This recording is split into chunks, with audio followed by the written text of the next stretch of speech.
Footage of co-owner Sir Jim Ratcliffe arriving and leaving published by some media. After the big build-up, silence. We don't know the outcome because no one is saying why. First, the context. Last summer, United took just over 2 weeks from their FA Cup final win over Manchester City to confirm Ten Hag would continue in his job. After days of speculation before and after the game that the Dutchman would be sacked, the BBC reported that United were considering other managers as part of that review. When Ineos decided to stick with Ten Hag, they triggered the option for an additional year on his contract, which now runs to 2026. Manchester United held a monthly board meeting in central London on Tuesday, which the BBC reported as being significant in determining the immediate future of United manager Erik Ten Hag. The meeting lasted around 6 hours, with footage of co-owner Sir Jim Ratcliffe arriving and leaving published by some media. After the big build-up, silence.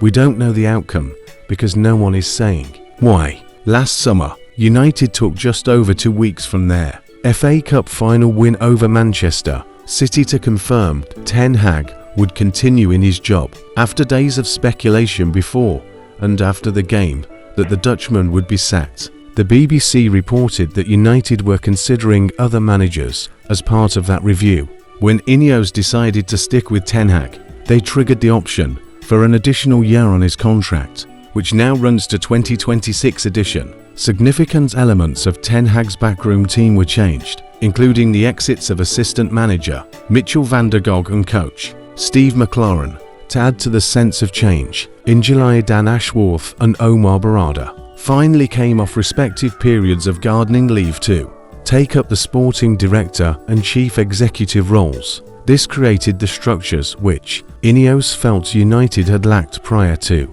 Ratcliffe's part purchase of the club, which had been announced on the 24th of December the previous year. After an 8th place finish, the club's worst of the Premier League era, optimism was high around Old Trafford about a significant improvement. On the 29th of September, United were hammered 3-0 at home by Tottenham. Questions began to be posed again about Ten Hag's tenure. On the 30th of September, officials at United let it be known that Ten Hag would stay in his job for the forthcoming games against Porto and Aston Villa. It was not stated the situation would be reassessed after those games, but that was an interpretation some made externally.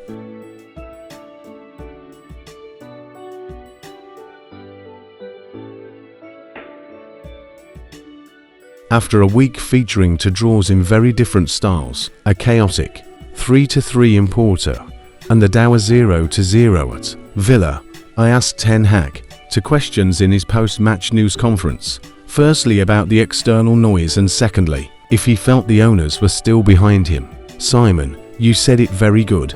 External noise," he replied. "Internally, we are disappointed and we know we have to do better.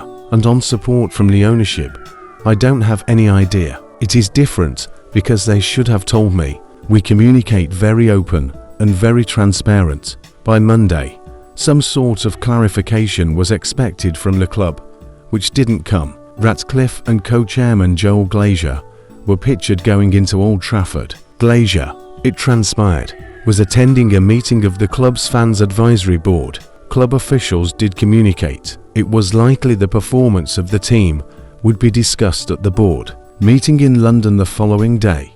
Attendees were captured arriving and leaving, but since then, nothing.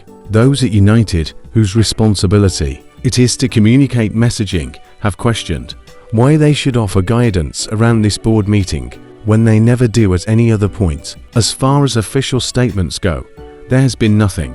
I approached United board member and Ineos sport chief executive Jean-Claude Blanc for a comment at the European Clubs Association meeting in Athens he is attending on his club's behalf. He politely declined. For now, Ten Hag remains in his job, and he is having a few days away from the club as is customary during an international break, so unless the situation changes, he will return to begin preparations for the Premier League game with Brentford at Old Trafford on the 19th of October.